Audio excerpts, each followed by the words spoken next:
اچھا علی بھائی، ابھی ایک سب سے زیادہ یعنی ایک ایسا ایشو ہے کہ جس کی بنیاد پر لوگ جذباتی ہو جاتے ہیں، بالخصوص ہمارے جو شیعہ بھائی ہیں ان میں عوام الناس بہت ہی زیادہ جذباتی اس مسئلے پر ہوتی ہے کہ سیدہ فاطمہ الزہرا سلام اللہ علیہ کی جو وفات ہے، جس کو وہ شہادت کہتے ہیں، تو اس میں حضرت عمر رضی اللہ عنہ پر جو الزامات لگائے جاتے ہیں، اس کی کیا حقیقت ہے؟ نعوذ باللہ من ذالک ثم نعوذ باللہ من ذالک، بالکل جھوٹ ہے یہ۔ ابان بن ابی عیاش کہنے کو تو تابعی ہے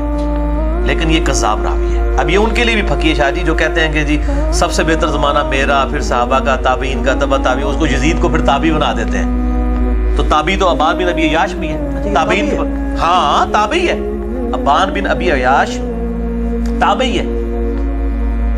جی ہاں۔ یہ غالباً 146 ہجری میں فوت ہوا ہے، ٹھیک ہے، یعنی امام حنیفہ رحمہ اللہ کے زمانے کا ہے، وہ بھی تابعی ہے امام حنیفہ رحمہ اللہ۔ بعض کے نزدیک تابعی ہیں، بعض کے نزدیک تبع تابعی ہیں، بہرحال ہم اس جھگڑے میں نہیں پڑتے۔ علی بن عثمان حجویری نے ان کو کشف المحجوب میں تبع تابعی لکھا ہے، اور مجھے یہ مضبوط قول تبع تابعی والا لگتا ہے۔ بہرحال یہ ان کے زمانے کا ہی ہے، ابان بن ابی عیاش۔ اس کو امام مسلم نے صحیح مسلم کے مقدمے میں کذاب لکھا ہے، اور اسی طریقے سے اہل تشیع کے ہاں بھی ان کی اسماء کی کتابوں میں، اسماء الرجال کی کتابوں میں کذاب لکھا ہے۔ لیکن ظاہر روزی روٹی چلانے کے لیے پھر جو لوگ ہیں وہ کہتے ہیں جی ہمارے لیے تو ٹھیک ہے، ہمیں ایکسیپٹ ہے، یہ اس نے سٹوری ساری کھڑی ہے سیدنا عمر فاروق رضی اللہ تعالیٰ عنہ علیہ السلام کے خلاف، نعوذ باللہ، بالکل یہ جھوٹ ہے اور کوئی ایسی بات نہیں ہے، یہ بالکل جھوٹا واقعہ ہے۔ خالد بن ولید کے اوپر بھی جھوٹ باندھا گیا کہ وہ بھی گھسیٹ کے لائے اور یہ ہو گیا، دروازہ پھینکا۔ البتہ ایک روایت ہے جو اہل سنت کے گلے میں پھنسی ہوئی ہے، میں تو اس روایت کو صحیح نہیں سمجھتا، مصنف ابن ابی شیبہ سے، میں نے مسند نمبر 66A کے اندر بھی اس کو بیان کیا ہے کہ جی سیدنا عمر نے دھمکی دی تھی فاطمہ کو جب ان کے گھر میں میٹنگ ہو رہی تھی خلافت کے والے سے کہ میں تیرے گھر کو آگ لگا دوں گا، اور وہ کہتے ہیں جی سنیے کتابوں میں آگ لگانے کا ذکر ہے، پھر لا بھی دی تھی بارش۔ تو یہ روایت بھی جو ہے نا جی، یہ جو راوی بیان کر رہے ہیں نا، زید بن اسلم جو حضرت عمر کا غلام ہے، اسلم اس کا بیٹا جو ہے زید بن اسلم، ان سے بیان کر رہا ہے، وہ اس وقت تک سیدنا عمر کی غلامی میں نہیں آیا تھا جب یہ واقعات ہوئے ہیں، لہٰذا یہ اس نے اسی وقت کہیں سے سنا ہوگا، اس وقت بھی تو اس طرح کے لوگ موجود تھے۔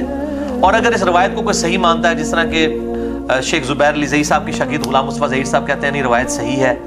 اور وہ اس کو پازیٹیو لیتے ہیں، وہ کہتے ہیں اس میں تو سیدہ فاطمہ کی عزت ہے کہ ان کے گھر میں میٹنگ ہوتی تھی اور سیدنا عمر نے بڑے اچھے الفاظ میں ان کو کہا کہ جی آپ ہمیں اللہ کے محبوب کے بعد سب سے محبوب ہے صلی اللہ علیہ وآلہ وسلم، وہ اس کو دوسری طرف لے جاتے ہیں۔ تو میرے بھائیو، ہر لوگ اپنی طرف، میرے نزدیک تو یہ روایتیں جو ہیں وہ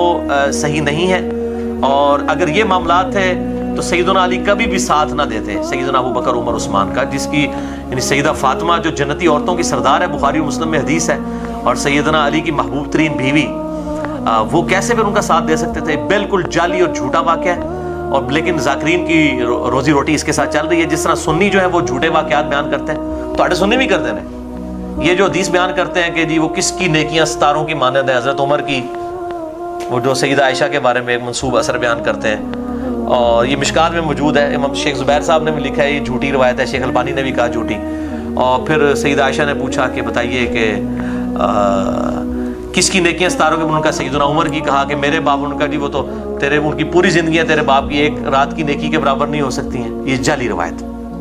حالانکہ اس سے بڑی روایت صحیح مسلم میں ہے کہ سیدنا عمر کہتے ہیں کہ میں پوری زندگی علی پر رشک کروں گا، کہ غزوہ خیبر کے موقع پر حضرت علی کے فضائل والے چیپٹر میں نے اس 72 حدیث میں روایت ڈالی ہے، اور اس کے راوی بھی ابو ہریرہ ہے شاہ جی۔ یہ کہتے ہیں ابو ہریرہ بغض رکھتے تھے اہل بیت کے ساتھ۔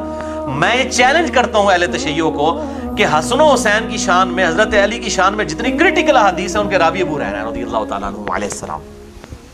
اس حدیث کے بھی راوی ہیں۔ وہ کہتے ہیں حضرت عمر کہتے ہیں میں رشک کرتا تھا کہ علی کو جھنڈا ملا مجھے مل جاتا کاش، اور حضرت عمر کہتے ہیں مجھے کبھی تمنا نہیں ہوئی لیڈرشپ کی سوائے اس موقع کے۔ یہ صحیح مسلم میں نے 72 حدیث میں ڈالی ہوئی ہے، تو یہ بالکل جھوٹ ہے جی، میں اس بات کو نہیں